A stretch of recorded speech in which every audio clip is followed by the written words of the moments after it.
Okay, hello everyone. Welcome back to another episode of The Light of Insight. I'm your host, Nina, and today I have a very, very special guest.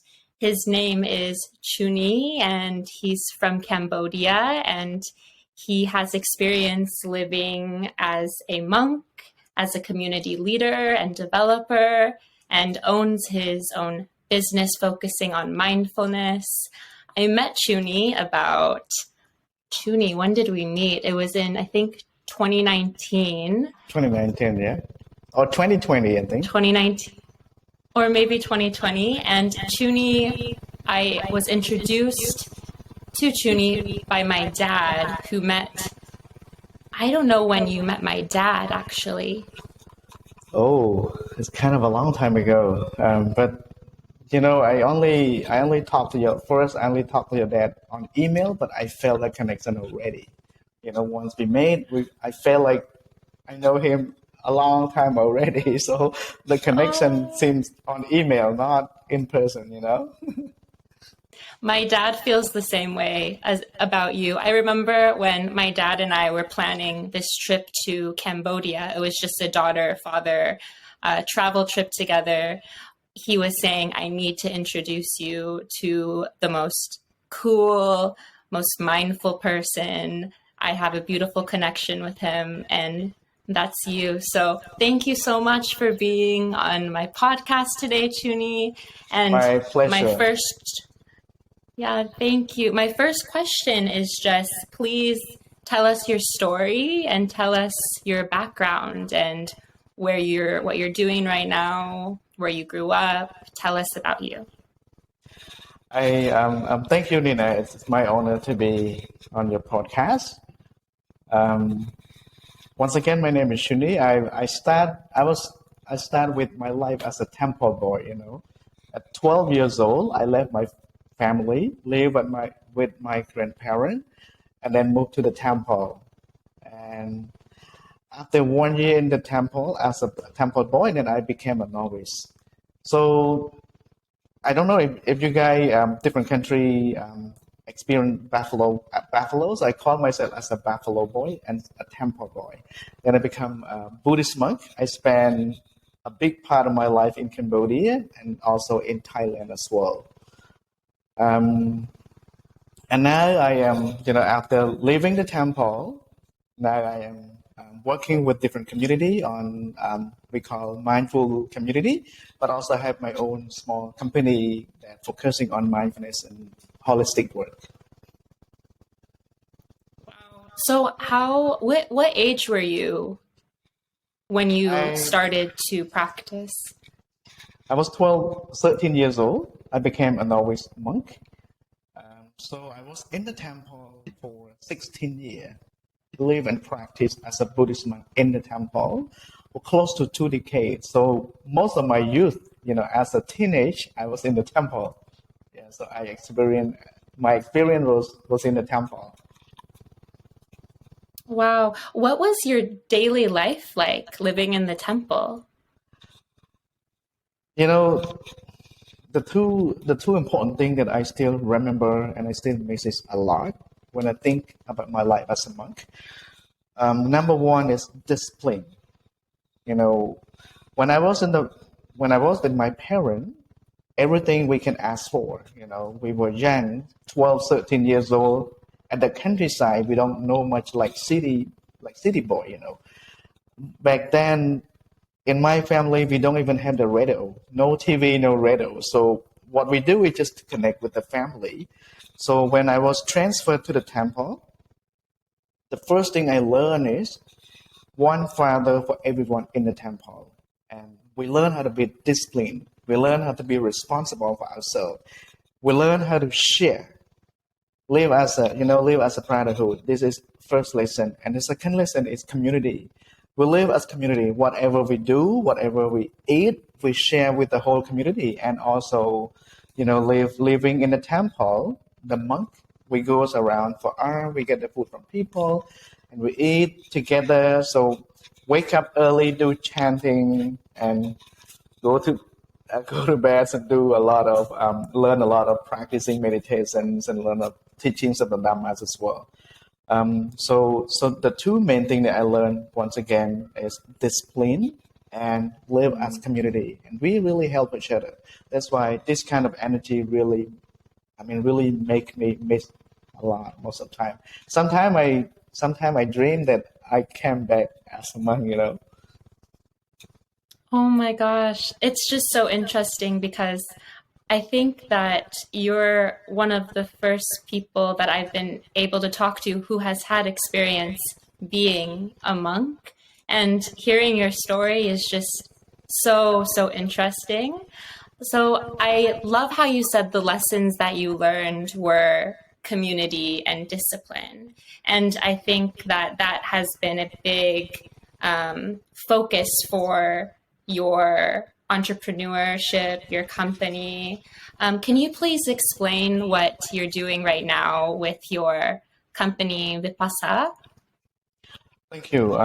With VIPASSA, we offer holistic work, building human capacity, using a lot of the teachings of the Buddha. Like, for example, the popular thing that we do is called mindfulness. We offer the course, what we call mindfulness for productivity, mindfulness for well-being, so all of these things. Whatever we do with capacity building, but we always integrate mindfulness to help support, because over the last 3 years, people needed this kind of thing, needed this kind of energy the most, because we live in fear, we live in panic with what's happening in the world. Sometimes we forgot that who we are. We think too much about the past and we think too much about the future, but we really forget about the life that we are living right now. That's why we integrate holistic using mindfulness to help them to be more focused, to help them to create more inner peace, create more understandable, and also help them to be more able to build their own capacity, what we call emotional management or emotional mastery. In order to help support others, we need to learn how to help support. We need to learn how to manage our own emotions first. That's why meditation is really needed in every training course that we offer. And I've been working a lot with entrepreneur, with business owner, with temple, with different community, with high school, with different universities as well, offer different course. And beside my own work for company, I have two community called Mindful Monday and Morning Meditation. Every 3 days a week, we have an online session called Morning Meditation. We have about 100 people register for each course online. And also Mindful Community, we have a crowd of people who join the course every Monday. So this work is for community.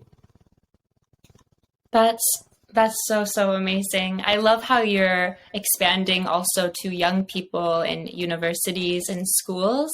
I really believe that young people, if they start from a young age, from childhood, practicing these skills with understanding Buddhist wisdom and mindfulness, it's really going to create a stronger community and society and world. I'm curious with what kind of meditation practice you teach in your company. There's many types of meditation styles. So can you explain the meditation that you use? So meditation that we share, we offer to different community, to different corporate. We call, because we have two ways where people know. They call VIPASSA. VIPASSA called insight meditation and concentration meditation. What we normally call mindful meditation. It's the way we share is very simple, because we want them to really understand that, because meditation, when talking about meditation, it's not easy. We think it's easy, but actually it's not really easy. Come to a real practice.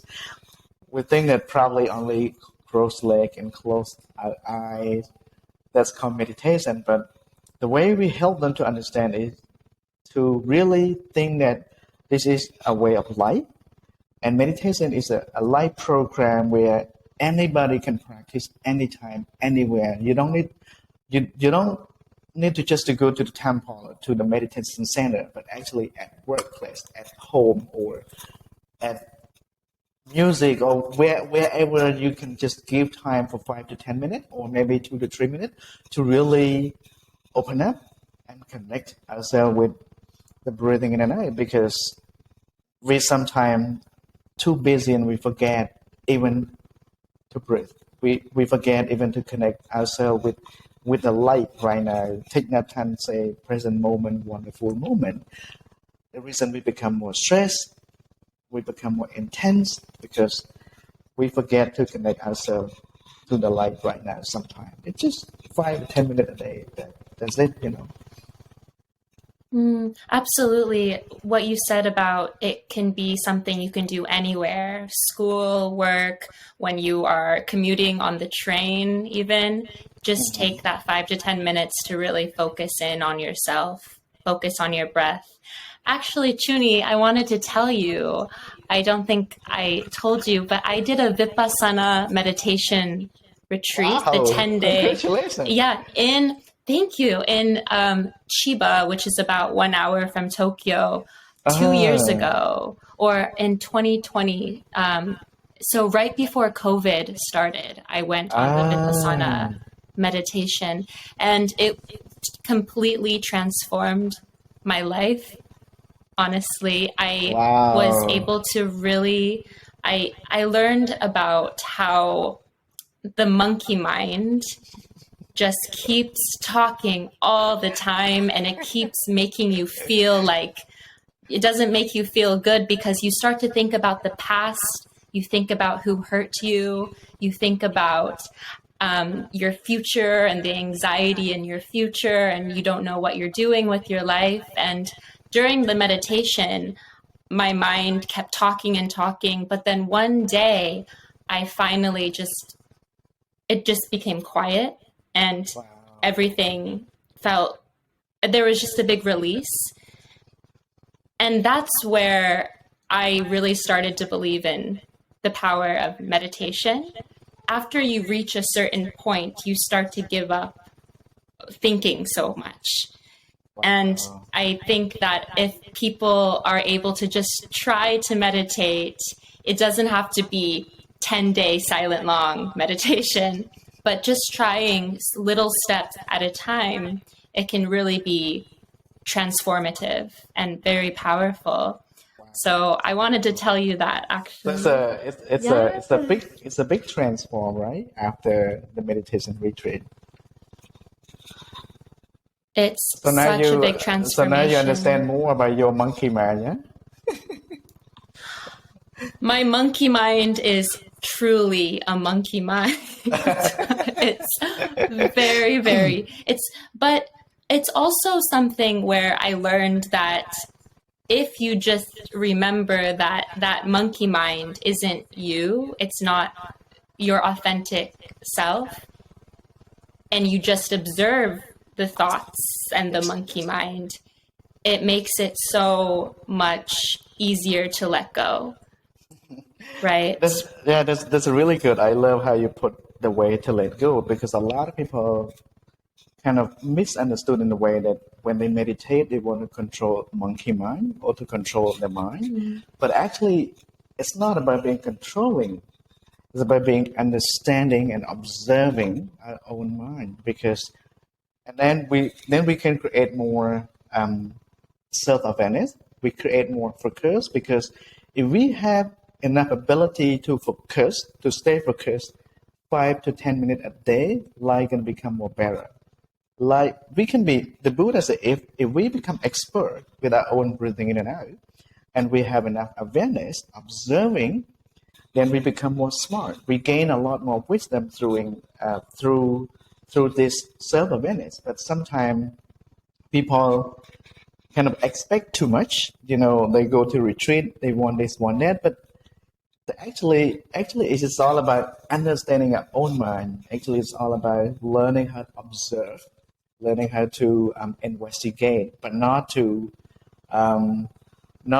think about the past and really feel depressed and upset, it's okay to think about the past. But if the past hurt us, the best way to put a response back is to be grateful for that really bad past, so that we can learn how to let it go. We can learn how to be even more happier.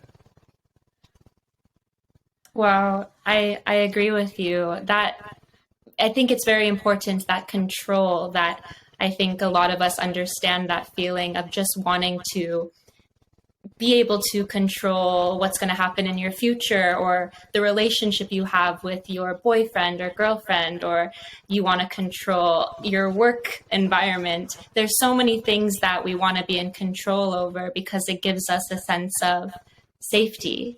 Right. But control, it's something that really causes the most harm. We must learn how to, instead of being in control, we look at it from a place of loving compassion and detachment. Mm-hmm. I'm really trying to practice not to be in control, but it's very difficult sometimes. No, it actually really hard. It's not that easy, but the question, can we do it? We actually can, but it takes time and patience for us to go over within this. That's why the most important thing is to understand. The Buddha said, love could cause more suffering if we love with condition, if we love with attachment. So if we love with understanding, we love with compassion, then those love will bring more energy, positive energy. Those love will bring more closer relationship through understanding, not through love. Because love could, like you were saying about attachment, only love could bring more attachment. The more attachment we have, the more suffer also arise within our life as well. That's why it's so important to learn how to let it go. It's so important to learn how to understand between our relationship, between our partner, and between our co-worker or whoever we involve every day. Absolutely. So when you are providing these programs to different companies, universities, schools, can you tell a big, I guess, difference between when you start to work with these company employees to after the programs end? Are you able to see some kind of transformation? There's a lot, the real case with high school student and university student. Before they join my course, this isn't talking about community course first. So with the community program, before they join the community program, many of them kind of aggressive. And when they try motorbike or car, they kind of try fast and do a lot of horn, bang, bang, bang, bang, bang. And when joining the program, after a few sessions, they come back to me and talk to me. Is that I become more calmer. Even on a traffic jam, I know what I should do, not just, come on, gotta go, and not horn, bang, bang, bang. And they said, I reduce a lot of smoking, I reduce a lot of drinking habit, and I reduce a lot of complaining habit, talk a lot. Mm-hmm. So I think this is the case with community, but with the company, so each time after the session, they either send email or message on Facebook or voice on Telegram. They said their staff become more understandable, become more responsible, become more compassionate. Because no matter how smart we are, but compassion is really needed within problem solving. Because work as a team, let's say a company have 100 staff or 50 staff who work together. Because 50 staff mean 50 minds. Not everybody can think the same. So for them to be able to value different diversity, for them to be able to listen with compassion, with empathy, so the course of holistic course like mindfulness is really needed for them to really open up.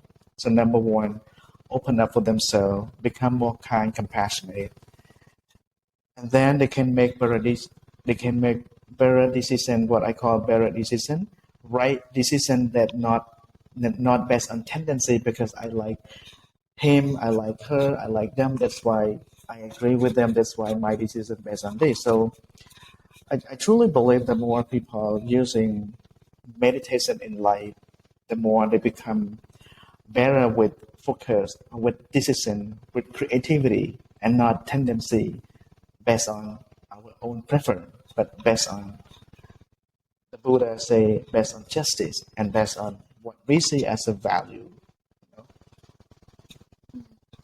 Absolutely.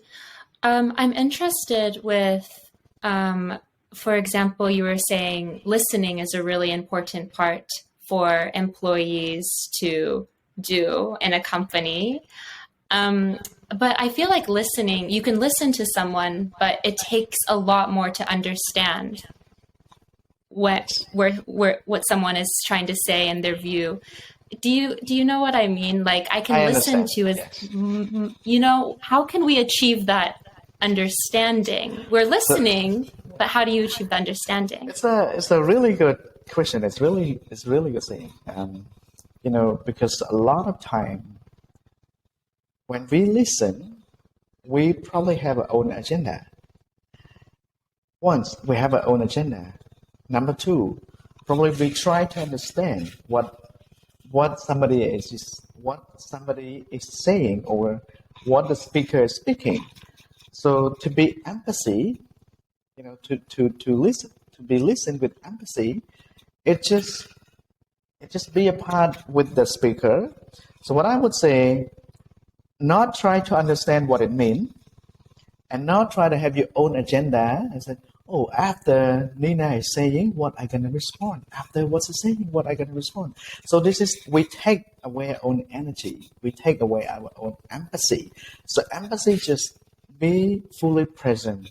Whatever you say, we just listen, but without any judgment, without any prejudice. Just be there wholly. Because this is not easy. This is really, really hard. That's why in one of my courses we call mindful communication and mindful listening. So this allows us to be able to connect, allow us to be able to be present, allow us to be able to observe the world that we are. Let's say when you meet with somebody, I am sure that you probably don't need their time, but what you need is their whole present, mentally, body, like we call physically and mentally, it should be there. And it's not easy; it's hard. It takes time to do this. Yeah. It's so hard, but I know it's achievable and it's a practice. You can't just It achieve is. it Yeah. after 1 week of meditation, 1 year, or 10 years. So, Chhunny, do you think it's still hard for you sometimes to be present? It's still hard. It's still hard, but now I call myself a meditation practitioner, not a teacher, because I learn and I practice and I share. So I say I learn, I practice, and I share because I don't want to be called. We need to practice what we share. We need to practice what we preach.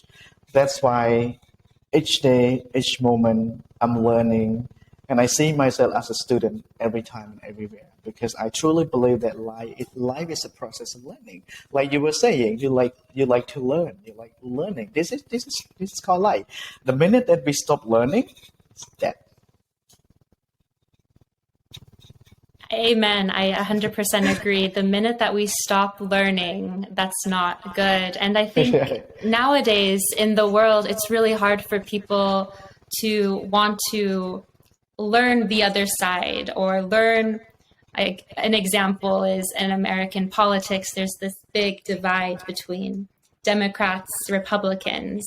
This is this has been incredibly difficult in the country because many people with one view hate, get angry at the other person with a different view.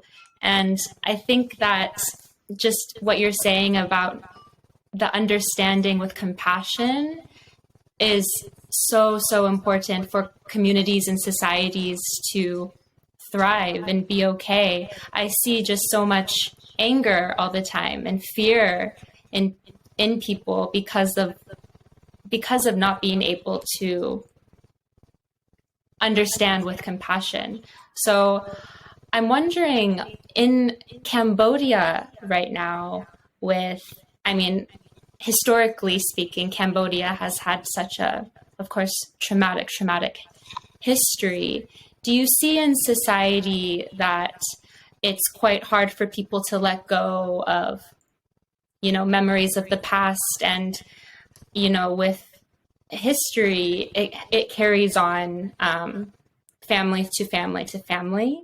So I'm wondering if you see that quite often in the younger generations, where people just want to drink, are angry, are upset at everyone in the world, and what is happening right now to help that issue. I mean, a lot of people still are very hard to let it go with the memory because,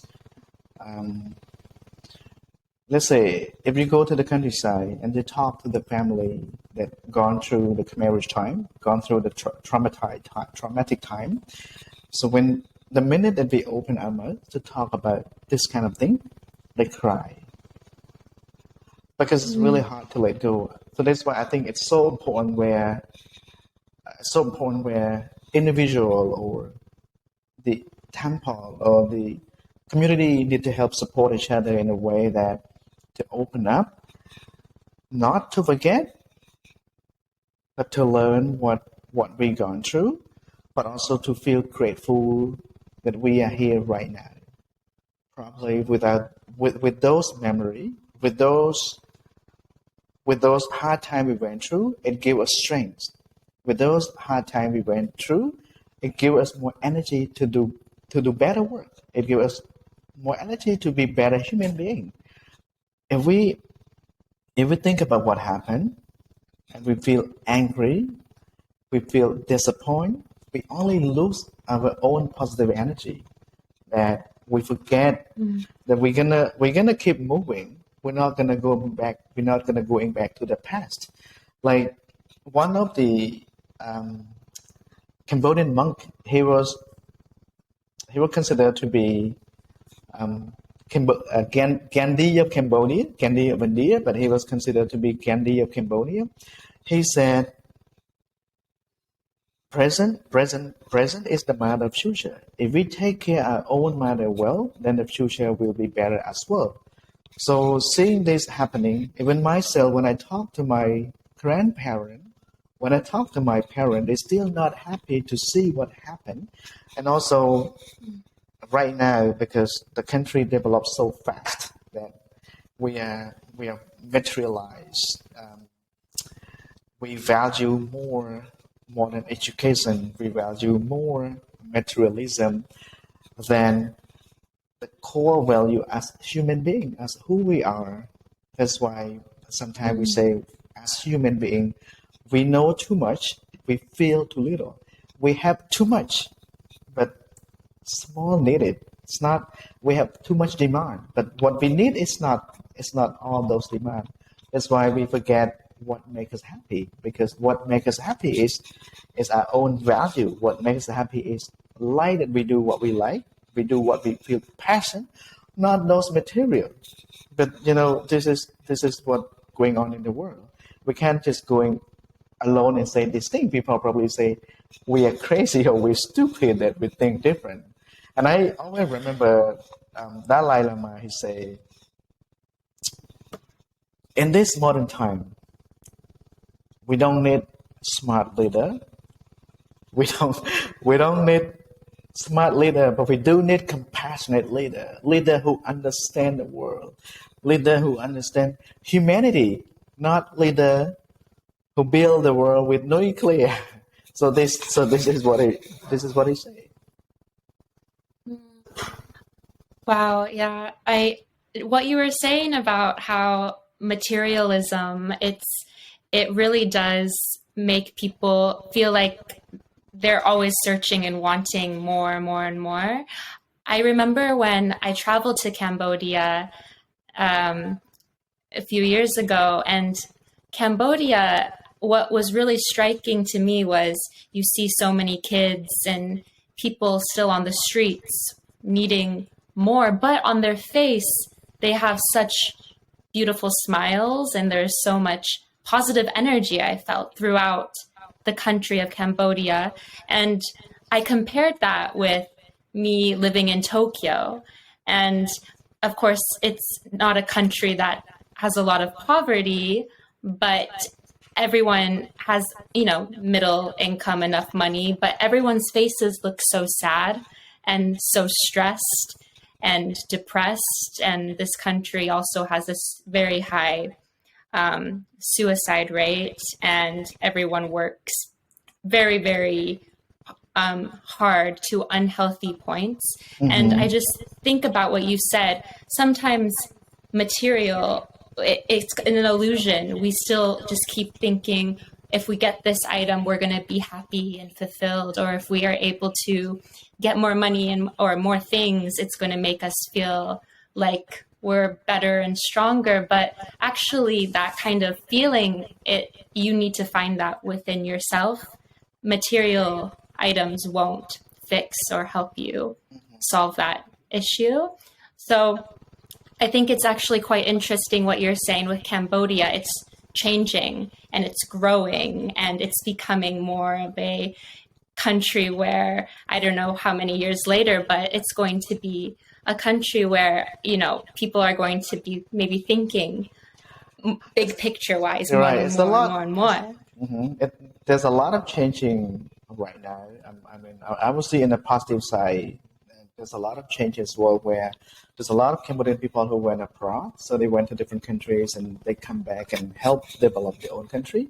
So the other side, we see so much development, materialism, but also there's the other side where there's a lot of people start to think big. There's a lot of people start to build their own community to help support the development of the country. So, and you were saying that you see the hard time, but also and faith. Cambodia, you can see two faces, a hard time, but also a big smile face, because Bayon Temple, you see the big smile of the Bayon Temple represent the happiness and the smile, and see the big future. That's what we have. We still have a big dream by seeing that big smile on the temple. Yeah. Oh, it's I really recommend anyone to visit and travel to that country to understand what we're talking about right now. You really will, see the two faces that you're saying, happiness, but also a country with, a history that was incredibly difficult.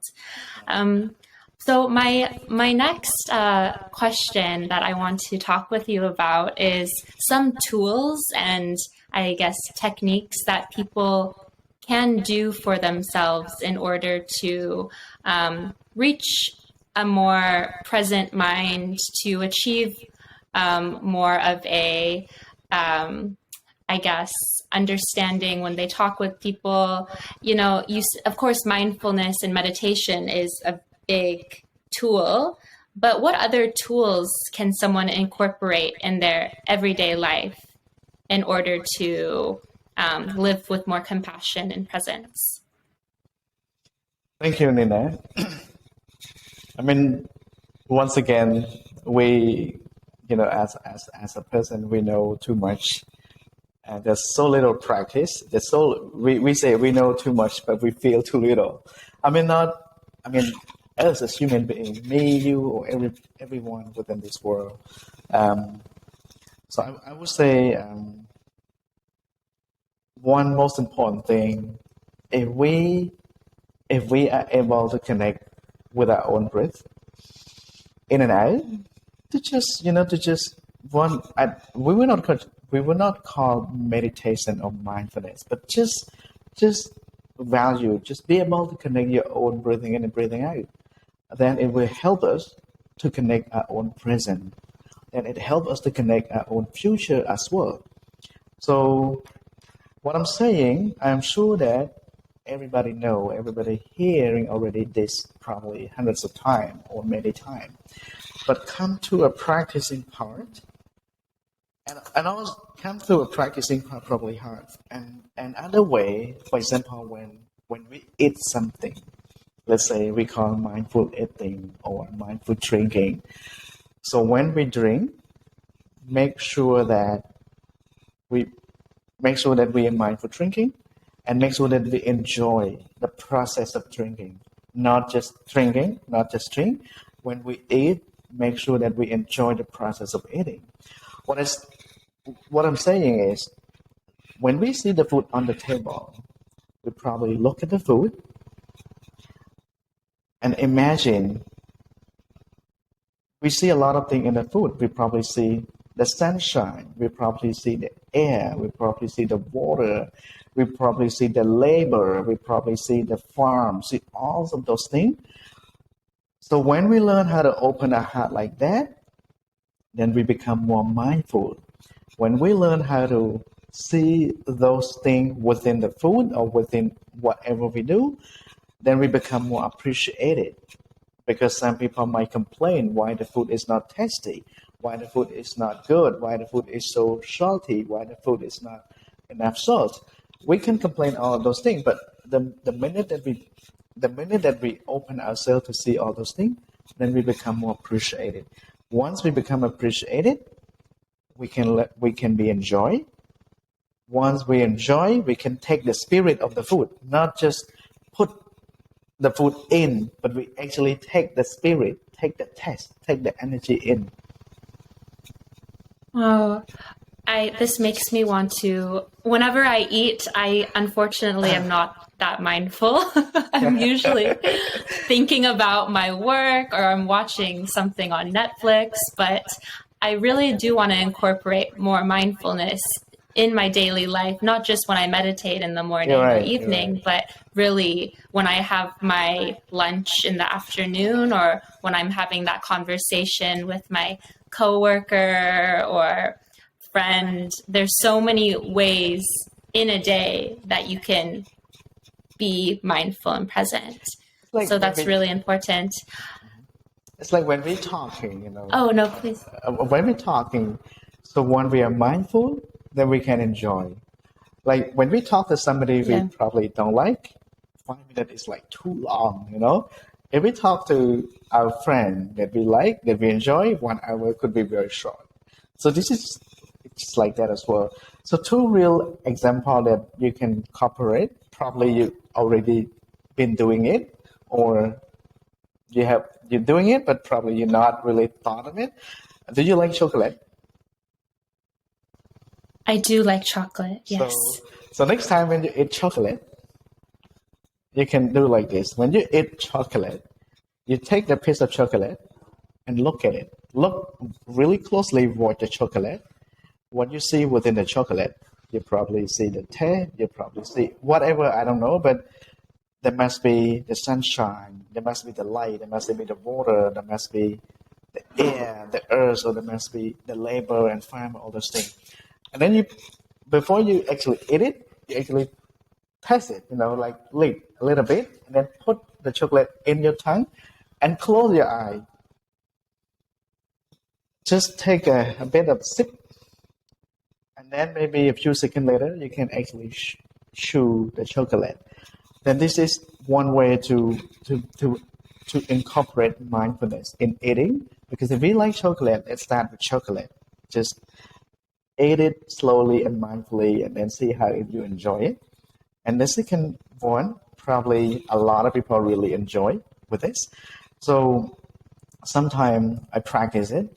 The most time that I was on my own and enjoy the most is also taking shower.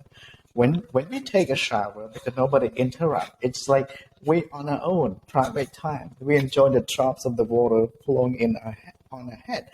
Then we call mindful shower. We can do that too. Yeah.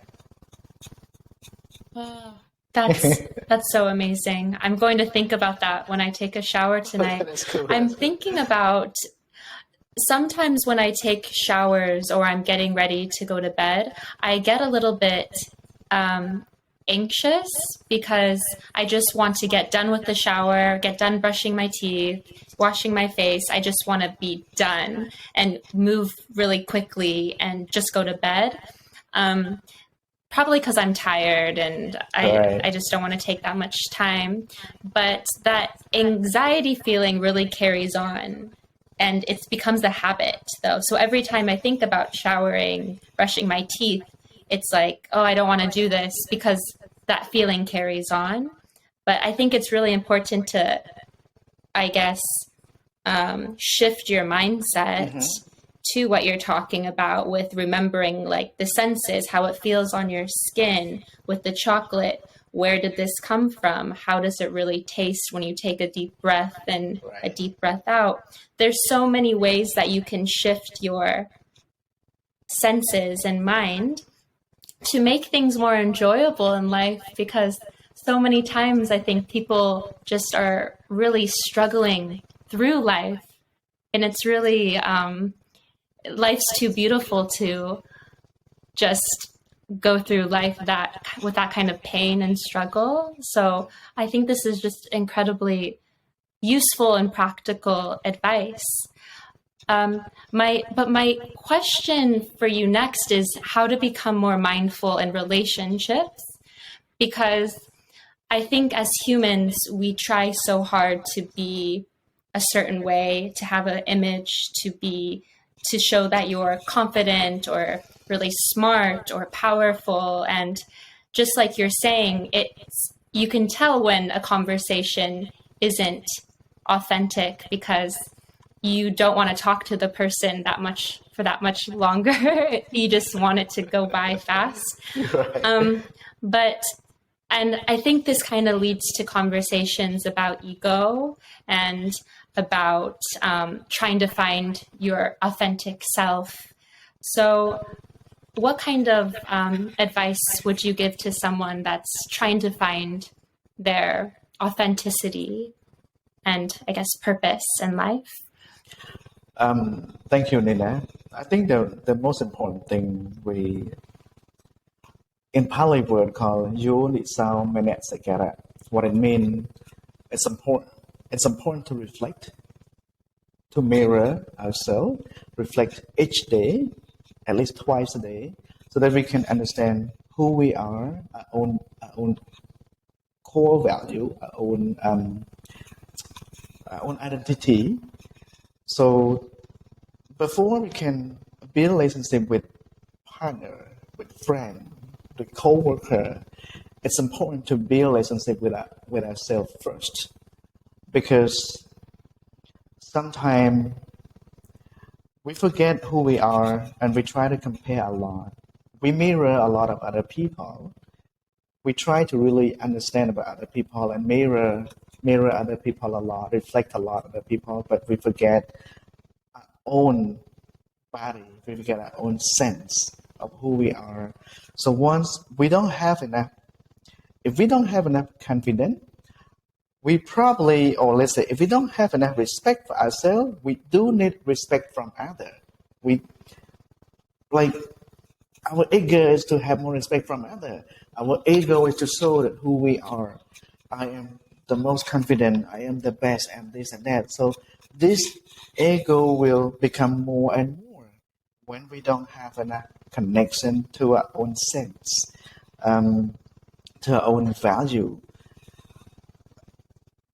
What I mean, also important to learn how to be compassionate to ourselves. So all of these things, when it's happened within ourselves, we can actually reflect to other people easily. The two important things that we should do before we go to bed, at least reflect. You know, what I have done good for myself, for my family, for my community today. What one thing that I should do better tomorrow. So when we take a journal and doing this each day, then we become grateful. Then we can go to sleep easily because we already finished the day by doing something good and by something that we should improve, and wake up in the early morning, touch our own body, know that we still alive, be grateful that we have one more day to go. We don't know when, we don't know what can happen to life. We don't know if we can live one more week, 10 more weeks, or 20 more years. We don't know. So what we know, we wake up that we still alive. More than 500,000 people go to sleep and they sleep forever. They don't wake up. So this is the thing that we should reflect. And once again, back to your question, it's so important that to decrease our ego. It's so important to do more reflection on ourselves, to be able to connect on ourselves with compassion, and not try to compare ourselves with others. Because the more we compare with others, the more if we see other people are better, if we see people are cool and amazing, then we probably put ourselves down. And the Buddha says it's okay to compare, but not to be jealous and not to feel bad within ourselves, to learn from them, why they are so good, why they're so amazing, why they're smart. Is there anything I learned from those people? If they become success, then be happy for their success, cheer for them. Then the energy will come to us. But most of the time we forget. That's why to have ability to connect with ourselves is so important. Yes, absolutely. Taking that time to really understand who you are is so important. And just like you were saying, if you can't find that peace and love for yourself, you just want to chase it and get the validation and approval from your friends or your parents or whoever it is. And that's not good. You need to find it in yourself. I really think it's important what you said about taking the time at the end of the day to reflect on what you did to give to your community, give to your friends and family, and make that kind of nightly ritual. I really enjoy journal writing, and I was going to ask you, I know. Oh, I will show you right now, Chhunny. I keep it in this journal right here. And it's my best friend. This journal, I write in it every single day because you draw the picture too.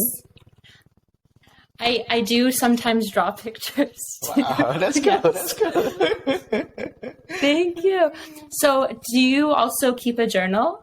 I am, but I have 3 books in different category. Sometimes for myself, sometimes for sharing with others, and also with the team as well. So the 3 books on my table each day that I'm writing. Sometimes if I write fast, not good, so just for myself. If I write in a good way, so other people can read. Oh, wow. I love that you have different categories for a journal. That's so nice. Yeah, I mean, I try to tell a lot of people that my friends specifically, when they feel like they're feeling anxious or they're feeling sad or angry, to just write it down, because it really helps you. It really helps you work through your feelings and uncomfortable feelings. I think a lot of people, we start to think that other activities will help us heal, like alcohol or drugs or buying a new pair of shoes or whatever it is. But I'm really trying to practice sitting with those uncomfortable feelings, writing it down, and just understanding that it's temporary. I don't need something to numb me. I just need to remember that it's temporary. But it's hard to remember, though. You're right. I think. And also, you're right. Also, remember in life, I mean, sometimes it's okay to be upset. It's okay to feel angry, to feel depressed, or it's okay to feel disappointed. But the most important thing that we know that this is happening. We observe and we know that this is happening. One, we know that we're angry, we know that we are sad, we know that we're not happy with this and that. One, we have ability to notice this is happening, then we can actually handle it with proactive, not with reactive, not with reaction. If we don't accept, if we don't accept and we resist to this happening, we can become more suffer. Because this is nature, we can't control stress, we can't control sadness, we can't control disappointment. But just know that this is happening. Like you were saying, it's contemporary. After some time, it will be gone. Only know that if we are angry, don't talk too much, don't react too much. Just if we can take a few breaths, deep in and out a few times, then it will calm down.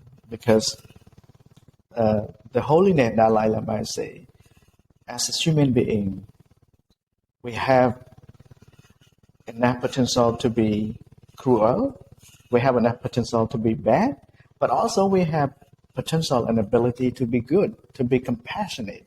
So this is our own option. We choose whatever we want it to be, either the first or the second one. Yes, I think that time really does heal those feelings. And I try to remember when I become upset towards my brother or towards my dad or towards my friend to just walk away and come back to the conversation the next day. It doesn't need to be solved with anger and frustration in that moment when your feelings are really heightened. I think humans, we just want to prove ourselves right in the moment all the time. You're right.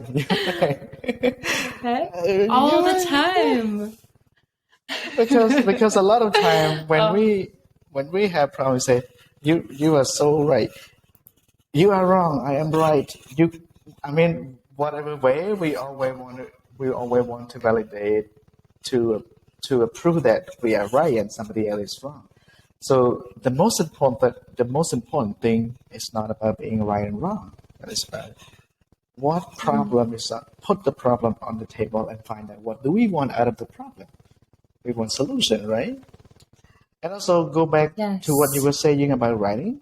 When your friend feels sad or feel angry, writing down into the paper is a really powerful technique. Recently, a lot of people do research on it. It's a really powerful. So let your friend keep doing this thing when they feel sad or do not happy to write down and write whatever they want to write. After a few seconds, come back and read it.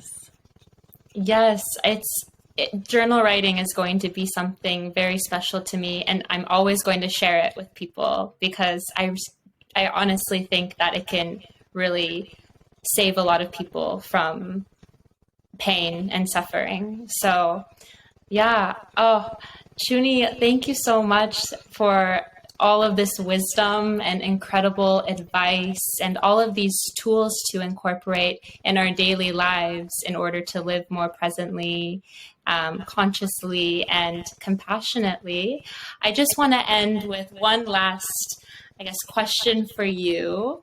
So I was thinking about the last question I wanted to ask you, and I think this is good for you. Okay, so cool. If you can, so I'm thinking that for this podcast, I really want a younger audience, a lot of young people to listen in on these types of conversations I'm having with people. And I want you to give one last, message of hope that you would want to give, just one message that you think has really transformed and made a difference in your life that you would like to share to specifically the younger generation, young people.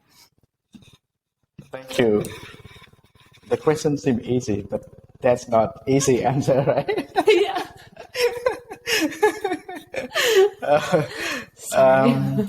No, it's cool. I haven't spoken English quite some time, so now I still feel that.